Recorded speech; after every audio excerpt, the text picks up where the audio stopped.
Bună seara, bun găsit la Biserica azi, sunt Cristian Gava, o ediție cu totul și cu totul specială, alături de un invitat special, domnul Nicholas Spyridon Kass, expert în politică externă și fost Deputy Assistant Secretary of State, Director for European Affairs și Director of Intelligence Programs la Casa Albă, în Statele Unite, Consiliul Național de Securitate, funcționar de top în establishmentul american și un expert de primă mărime în tot ceea ce înseamnă politica externă. Good evening, Mr. Kass. Good evening, and Christian. we are very happy to see you together. Thank you very much. Always good to see you. Thank you very much. Good to be Thank here. you. We are living in a very difficult period. Yes, we are. With near the borders of Romania, we have a war against free world. How do you see today this war of aggression against an independent state? Well, it's a horrific. Thank you very much. I mean, it's absolutely horrific to think about the lives that are being snuffed out and the damage that's being done to Ukraine and, by extension, threatening stability everywhere. So my fervent hope is that the violence come to an end as swiftly as possible, and that people are able to start rebuilding and trying to get back to a semblance of normalcy. I think this is obviously a watershed event in regional history and also probably world history. The implications will be very widely felt and for a very long time. I think we're just starting to see some of the implications of those now. But what I've learned over the course of a 31-year career in government is, and doing, obviously forecasting of one type or another, many times things develop in ways that you can't foresee. And so prudence dictates that we probably try not to be try not to lean too forward into the future to see where things are going and to focus on the more immediate right now. And we will probably be able to assess as time goes on. But obviously, I think the first interests of all particularly the people who live in Ukraine, and I would say also for the Romanian people, would be to have the war end before it gets worse. This war proved also a huge solidarity between Euro-Atlantic partners.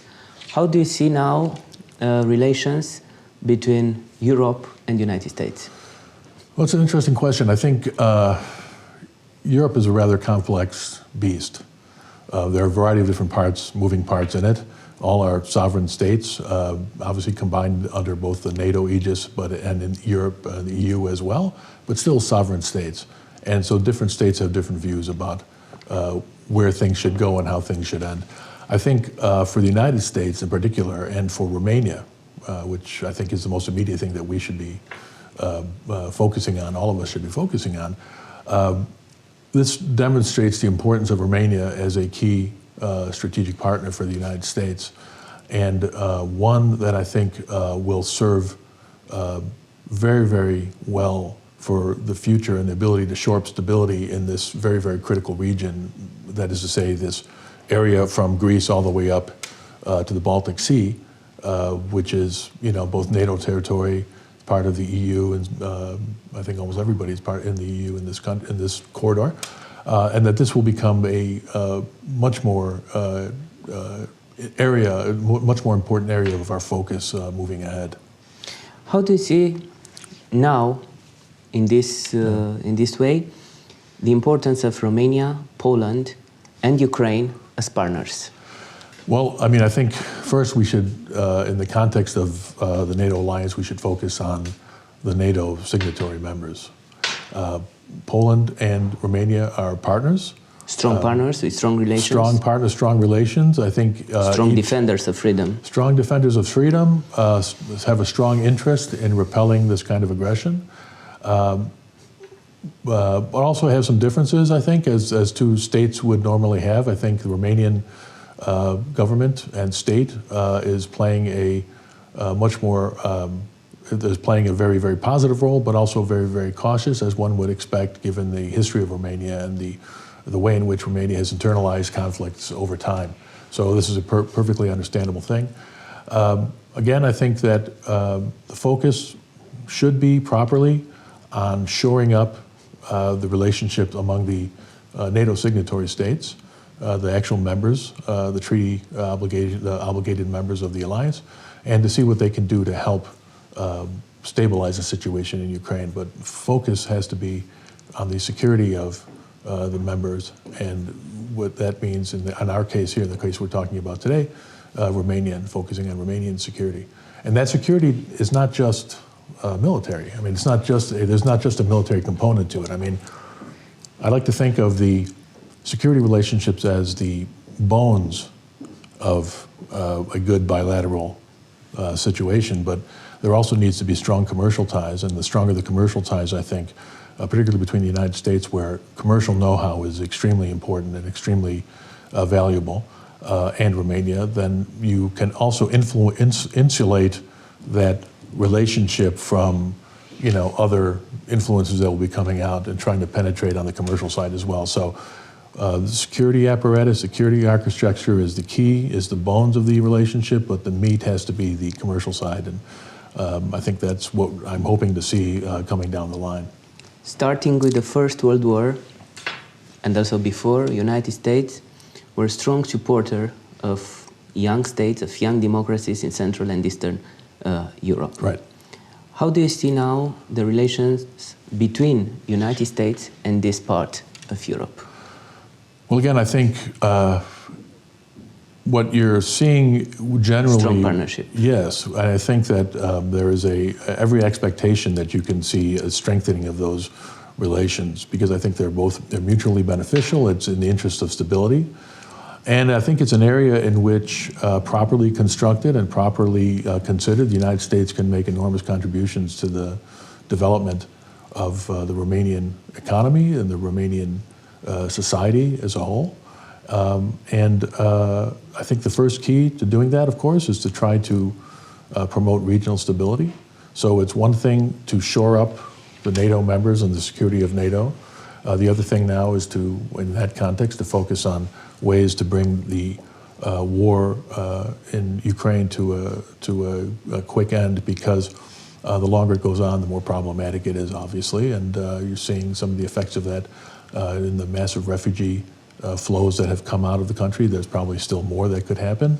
I've been fortunate enough to go up to the border in Siret and see with my own eyes, the enormously successful work of the Romanian state, the church, other countries who were participating in the relief effort of the refugees. This was back a few months ago when I went.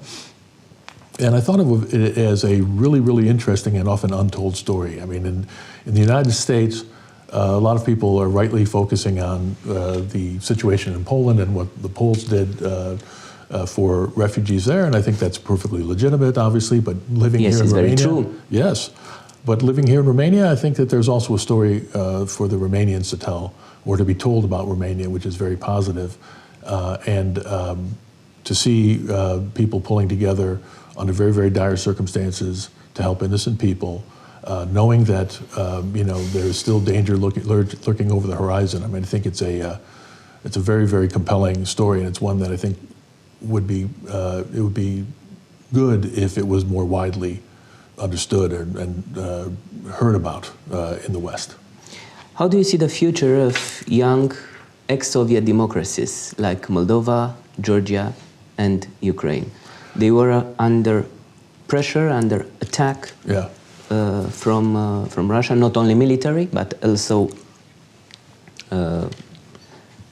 propaganda attacks or many other ways. Yeah, I mean, I think it's a very, very... And strong pressure. Yes. And how do you see the future of this area? Have they a chance to democracy, to prosperity in the Euro-Atlantic family? Well, I think that whether or not it becomes part of the Euro-Atlantic family in a formal sense is a difficult question. I suspect that a lot of this will have to wait for a new era. Right now, I mean, a lot of these countries, particularly the ones who are not in, the ones who are not in NATO but in the region, they are in a situation where the Russian presence, historical, nefarious or not, is going to be a constant. It's going to be a constant thing. I think that to the extent that there is any real prospect for democratization anywhere, not only in this region but any other region in the world, I think the first thing that has to happen is that you have to move away as much as you can from a wartime situation, because war puts a great deal of pressure It's a in the tragedy. interest of national security on a society, and human beings being who they are, sometimes that's not always the most edifying expression of human activity. So ending the war will create, at least alleviate some of the pressure under which there is at least a chance for more of a democratic development. But the war, obviously, it makes it difficult to do that. How do you see the role of Turkey in all this landscape? Well, Turkey is a fascinating country. I mean, as you know, I lived there for many years. Yes, worked and lived there, and would visit quite regularly over the course of my career, and have become an admirer of. Turkey was a pillar during the Cold War. Certainly was. Turkey was a pillar of Atlantic stability. Yes, and I think it's also undergone a major transformation. I have to say that when I look at Western media reporting on Turkey, it's not the most edifying analysis. I just have to be honest in that respect. I mean, you can find some interesting analyses of the situation in Turkey, but generally, it's not. It hasn't been. I think it's been rather stunted by ideological agendas and that sort of thing. I mean, I will say this: there's an election coming up in May 14. It looks to be a very, very competitive one. Turkish political culture is an extremely vibrant political culture, as you can imagine, as you know. From what I can see right now, it sounds as though President Erdogan looks to be in a good position to be reelected, despite all the economic hardships and the earthquakes. But I think it's going to be close, and that's why you have to have an election. You have to have an election to determine who's going to win. I would say it's probably more useful for Romania, for the United States, and for everybody else to take a step back from the day-to-day of what's going on in Turkey and to think about the transformation. I mean, when Recep Tayyip Erdogan first began to come to power in 2003 as the prime minister, Turkey was a very different place. It was dominated by an establishment that was very secularist, aggressively secularist in nature, that was kind of hostile to some of its own real traditions, that had securitized almost every aspect of policy, so that any move away from the sort of establishment line was considered a threat.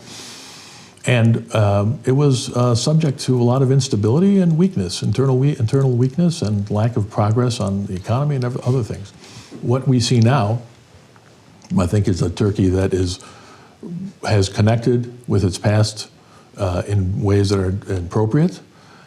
It is also acting in, I think, a more assertive way that is entirely understandable given the potential that it has, and the economic potential and other potential for growth and on other things.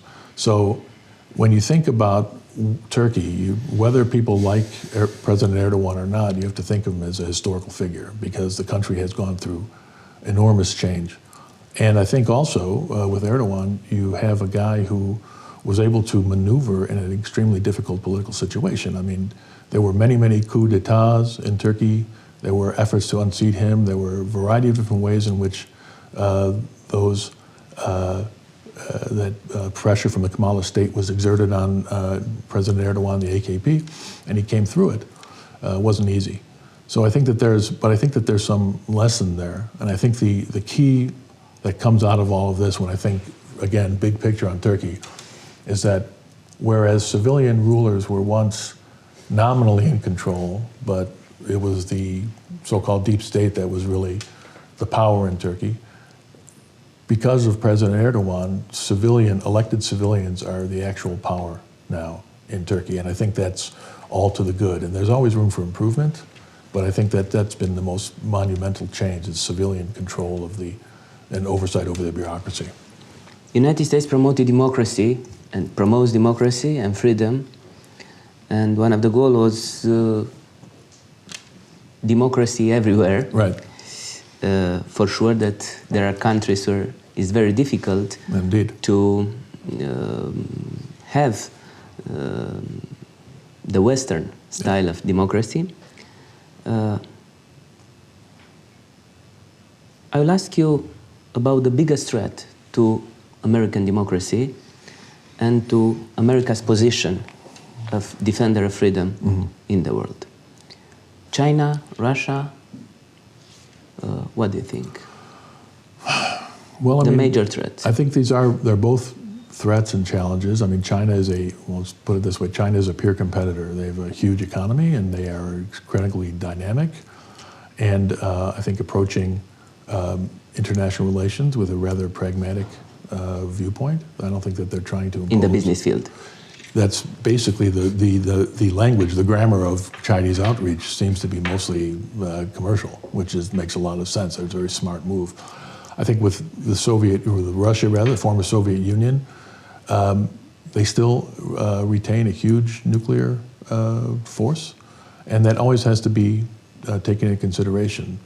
So yes, the potential challenge is there, and obviously this war that pits NATO and Russia against each other is one that's obviously has significant risks, and so I would hope that again, if we could end the fighting and end the shooting more quickly, I think we'll have a chance to sort of calm down and to reassess the situation going forward. It doesn't mean that we're going to have a solution to the situation at all, but it does mean that we probably would benefit from a pause, in my opinion. But I think, because again, I think if you're thinking about democratization or democracy, it's very, very difficult under conditions of warfare, where the state naturally gravitates or naturally accumulates even more power to consider consider democratization under those terms. So the elimination of war is like I think a prerequisite to allowing the democracy to flourish. Do you see a new Cold War possible after this Ukrainian war? I think, it's quite possible. I mean, we're looking at the world in terms of authoritarianism versus democracy. I think there are people who are setting the stage for that kind of thing, and it may be well considered. My own perspective would be that to the extent that we can avoid going down that path, it would probably be better. A lot of that is not only within the responsibility of the United States and the NATO alliance, it's the responsibility of the other players in the world. You see that this is obviously becoming a much more complex situation. We're devolving, I think, from a unipolar to a multipolar world. I think a lot of people are trying to position themselves to best take advantage of that situation. I suspect that will be a big factor in complicating the return of a Cold War viewpoint, but I think there's a lot of pressure building in that respect, and of course open conflict is a breeder of that, so we'll have to see.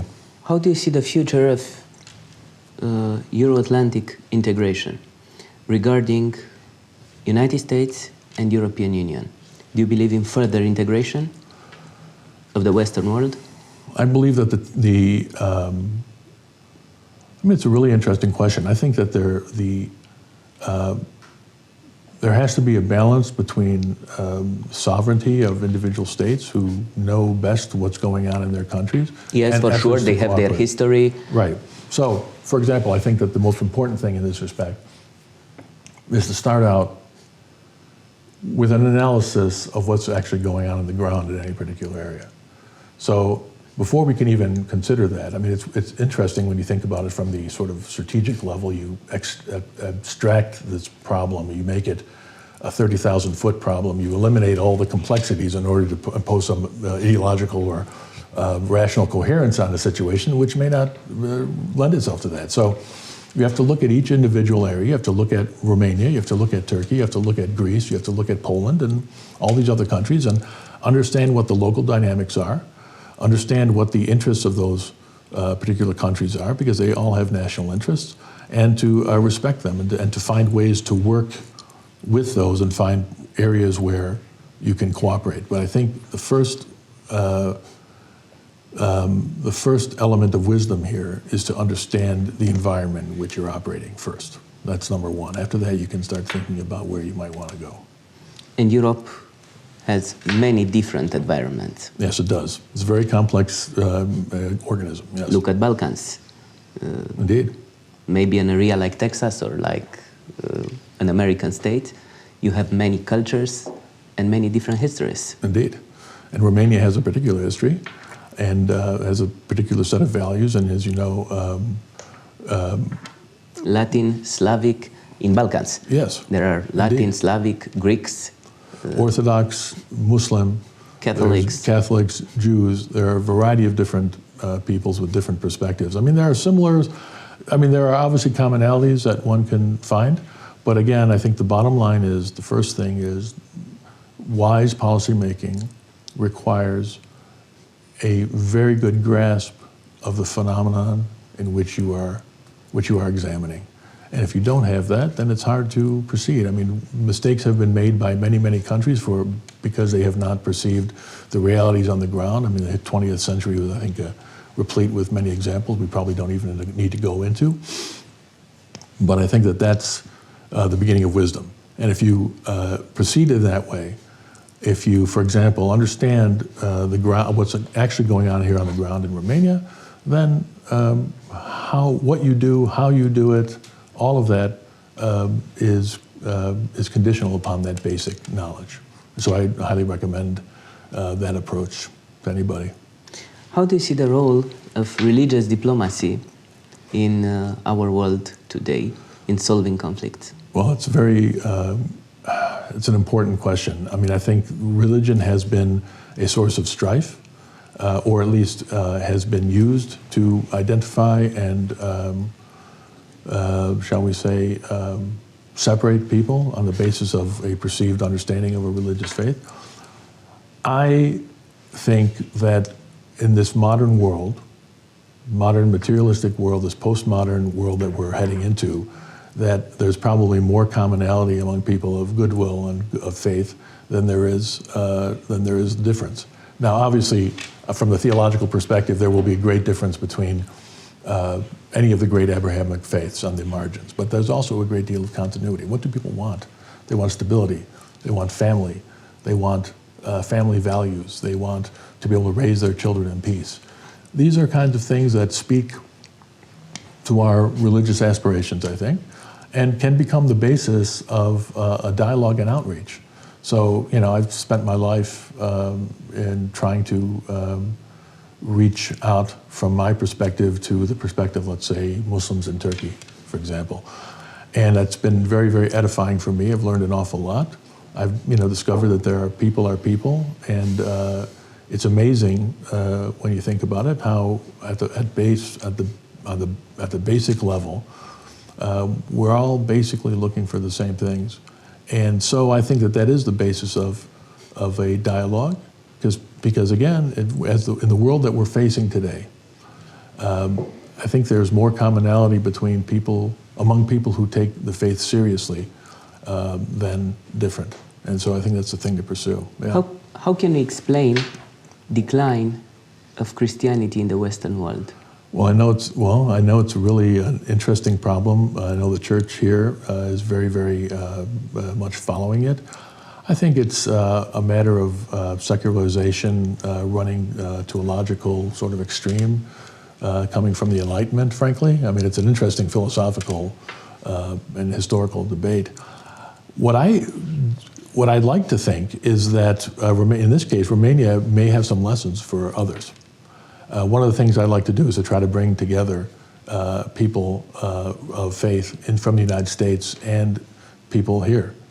And I do believe that Romania can probably offer some good lessons about how to shore up tradition and strength of families and commitment to the faith in a society that is... And religious tolerance and... Yes, and particularly in a society that's faced a bewildering amount of pressure and change. And so when obviously Romania went through a period under communism where the official ideology was very hostile to the faith.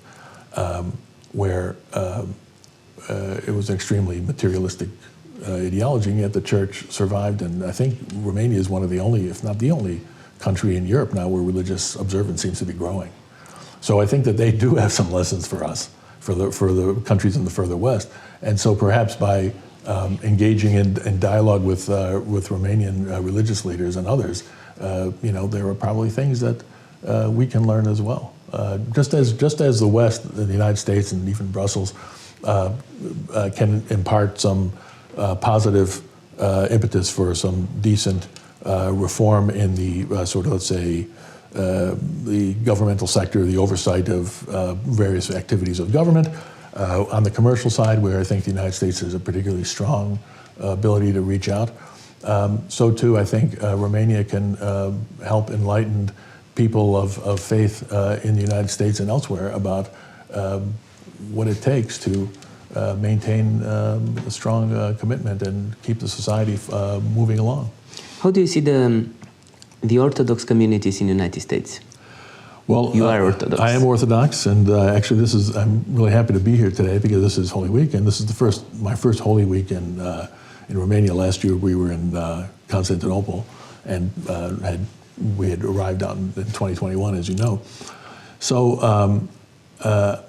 again, I think that it's really interesting to come here in Romania, to be surrounded by an Orthodox environment where people will come by, and you'll be driving through the city or something, and someone will come by a church, and everyone will do their, stavro, or their cross, like naturally, without even thinking about it so much. I mean, they know the church is there, and it's sort of just this deeply felt sense of the sort of permanence in the way Orthodoxy kind of permeates everything in the society. In America, it's a little bit different. I mean, in Chicago, where I was born, there were quite a number of Orthodox churches, mostly Greek Orthodox, but there were some Romanian, there are others as well, in New York. But in generally, it's a rare thing. So you can go many places in the United States and they won't know anything about the faith. But the communities there, I think, have tended to be strong. I think that they tend to resist some of the pressures that have been bombarding other communities in the West. I think that there's a strong reliance on family and faith. And it helps, I think, sustain people who are otherwise being buffeted by all the other pressures that are being brought to bear by the modern world. But it's interesting to come here where obviously the country is majority Orthodox, but where everybody, I think, most people take their faith seriously. Again, this is a very religious observant country compared to some of the other ones in Europe. And so the challenge and the situation is a little bit different. But again, I think that there's probably lessons that Romania can impart to others on these subjects, and I would like to help obviously facilitate that in some way. No? How do you see the role of new Ukrainian Orthodox Church, National Orthodox Church, a new National Orthodox Church, in their struggle for freedom? Well, as a Greek Orthodox Christian, I look to Constantinople as my patriarchate because our church is directly under the aegis of New Rome, Constantinople, right? The ecumenical patriarch. So I'm very aware of the problem that was created by what I would say was a Russian effort to use the Orthodox Church as an instrument of Russian state power. In other words, sort of like an instrument of Russian aggression. An aggression against other nations and other states and aggrandizement and other churches. Yes, and aggrandizement. I mean, I think there's always the idea of the Third Rome that Soviet heritage, maybe. Yes. Right. There's only two Romes, right? There's the original Rome, and then there's the new Rome. And I think that according to the Orthodox tradition and hierarchy, we put great value on that. We should look to Constantinople as the first among the equals based on the historical record. Now, I know that there's a lot of debate and ferment in the Orthodox world, but I will say this, that an ecclesiastical dispute or a dispute between the churches or the elements of the church on authority in Ukraine, that's something that can go on. That's something that I think was almost inevitable based on my perception of the way Moscow was using the Russian church, again, to aggrandize Russian influence all over the place. But I think that in order for that to return to its, shall we say, the sort of terms of the debate that existed before the war, I think it's really important that that war end, and then that conflict, that disagreement, be managed in the process, in the context of the process that the entire church is set up to handle, as opposed to having the war affect this in this way. How do you see the fate of Christians in the Middle East? Well, this is... It was a tragedy. Yes. It is a tragedy there. It's extraordinary. And a good example of how to survive in a very difficult environment. Yes, and I think one of the tragedies of the 21st century was warfare, which led to the decimation of the Christian communities there. And these communities were thriving. And I think it's probably not as understood in the West, but because most people focus on the challenges that these communities always face, and they did. Enormous challenges, second-class status or whatever, however you wanted to describe it. But they were thriving until the war. The war created massive dislocations, and it's going to be difficult to rectify, if ever. But there are a lot of Christians out there still. They're still struggling to maintain a Christian life and a Christian existence there. I know that we have been in very, very close contact with the patriarchates out in the Middle East, and we know their commitment. And I think that they're, again, to the extent that there can be some connectivity between the Orthodox churches of the West, shall we say, and the Middle East, that will be a particularly beneficial thing. And I think actually the Romanian Patriarchate will play an enormous role in helping to facilitate that based on its history, but also based on its own inclinations. For example, I mean, right now, we were talking about Turkey a little while ago. Romania and Turkey have very good relations. And I think as a consequence of that, that could give the Patriarchate here an opportunity to play a very, very positive role with respect to the Orthodox, the Ecumenical Patriarchate in Constantinople, and also as an entry to points further east. So I think that connectivity between the various patriarchates would be very important. That's something that I know me and my associates, and my business associates are always trying to encourage. And so again, I think there's a role here for Romania. Romania has some strengths and some abilities to play here in a way that perhaps few others can. There were strong communities and all communities of Christians in the Middle East who disappeared in the last decades. Yes. Everywhere there, not only Orthodox, but Christian communities. All different persuasions. And again, it's one of the great tragedies. The Christians this was the land of Christianity's birth, of Christ's birth. And to think of these communities being decimated and being eliminated, after 2,000 years of existence, and these communities would define themselves by their Christian faith. And to see that being diminished, I think it impoverishes not only, it's a tragedy on its own terms, but it also impoverishes the countries in which they were present. Their contributions have been enormous. Their contribution to the extraordinary culture of the Middle East has been enormous. And to the extent that can be preserved, whether it's in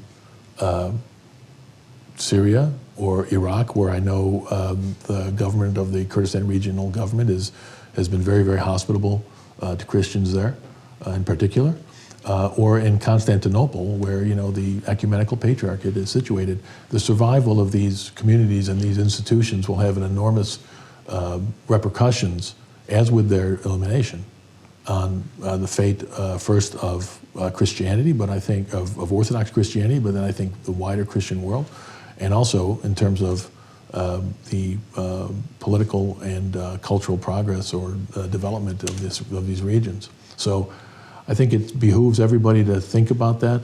Those Christians who are interested in these issues should think, in my opinion, in terms of the survival of these communities as opposed to some abstract idea. I know we've talked about this before, but there is a notion, the idea of religious freedom, for example, in the West is a very, very important idea, but it's often understood in rather abstract terms. And it often is interpreted as providing an opportunity to proselytize from the West, which is okay, that's fine. But the real challenge is not so much the opportunity to proselytize from different faiths, from different aspects of Christianity from abroad, but the actual survival of these ancient communities. And I think that has to be the priority. There are other people who think of religious freedom as only a subset of some broader secular idea of what the late or early 21st century notion of what democratization of freedom should be. And again, I think this gives short shrift to some of the on-the-ground realities. As we were saying before, the first component of wise policy, I think, is an ability to perceive accurately what's actually happening on the ground, what the implications are of the changes on the ground in any particular area that you're looking at, and not to think of it in terms of abstract so much. I mean, abstract policy, abstract ideas are fine, of course, but I'm more of I prefer the concreteness of it and to think about it in those terms and to think about what actually happens to these actually existing people, not to the theoretical idea, but to the actually existing human beings who are part of these communities, what happens to them. And I think that's probably the more effective way to approach it. How do you see America as global leader, as world leader, democracy, and prosperity leader in the following decades? Well, I mean, it's clear, for anybody who's paying attention to the debate in the United States, there's a very vigorous debate right now about the future of American culture and democracy and political development. I mean, obviously, we're entering a much more complex historical period. We are devolving, I think, from a unipolar to a multipolar world. All of that's a part of the backdrop here. I think that there is a need in the United States to be a bit more strategic in its thinking and to be more realist in its thinking about where and how to do things. I mean, I think this would eliminate a lot of the pressure that you're seeing inside the United States with respect to people wondering, what we're doing or why, and asking these basic questions. Part of the problem has been that America has been so overwhelmingly wealthy for so long that, strategy is a function of trying to marry up your goals with what the resources you have. And that was a dilemma that we didn't really have to face for a long time. So a more realistic approach is going to be thrust upon us. I think in that context, the first thing for America is not to proselytize a particular ideological point of view, but to demonstrate the strength of its democracy by making the changes necessary to strengthen it. And then people can see and they can judge and they will be able to say, like they did before, oh, America has a good system. This is something that we want to emulate. I do think that as that goes on, however, there are, again, ways in which America can have enormous influence, particularly if it focuses on more concrete things. Like, for example, we've spent a lot of time talking about the challenges and the difficulties the Americans face. But for a country like Romania, there's Romania, there's Eastern Europe, and then there's the great powers. And the question is, which of the great powers are the ones that can help Romania the most? United States for sure. And so a lot of people... And European partners. Right, and so people criticize the United States a lot, and a lot of it's deserved, of course. We're all human beings. But in comparison to the demands or the costs that would be placed upon Romania from by the success of another regional, global power, the success of those powers, I think the option, the clear option for Romania in particular is the United States. I mean, there's no real substitute, particularly compared to the other ones. So, yes, we have some challenges at home. We have things that we need to do, but we still provide, I think, the best option, shall we say, for countries like Romania, particularly when it comes to helping achieve the kind of level of prosperity that would allow Romania to take its rightful place in Europe and Central Europe. There's enormous potential here. There's many, many things that can happen, I think, that will elevate Romanian, the economy and society. And I think the American influence on those issues would be paramount. The more American commercial and business relationships that we can establish here would be better. And I think the Romanian government and state, to its credit, recognizes that. I was at the AmCham meeting not long ago, and both Prime Minister Ciucă and President Ciolacu were talking about those issues and the importance of that transatlantic tie. So I think that speaks well of Romania's own strategic foresight. Do you believe that this war of aggression against Ukraine is the last colonial war in our area? Because here we had some very big experiences, starting with 1956, with Hungary, with Russian aggression, Soviet aggression against Prague, against Prague Spring, and after Georgia in 2008, Moldova, Transnistria in 1992, and now a large-scale war against Ukraine. Right. Do you think that our support for Ukraine will make this war to be the last war of Russian aggression in Central and Eastern Europe? I don't think, I mean, I think the thing that will prevent that from happening are a couple things. One, solidarity within NATO, particularly between the United States and countries of Central Eastern Europe, as we've discussed before. That will be a key to this. Secondly, the removal of undue pressure on the apparatus of NATO itself. Anything that fuels the tensions within and among the NATO states or the EU states is something to be avoided. So I don't think it's, again, I think that one of the consequences of Ukraine has been to illuminate or to increase, shall we say, those tensions in a way.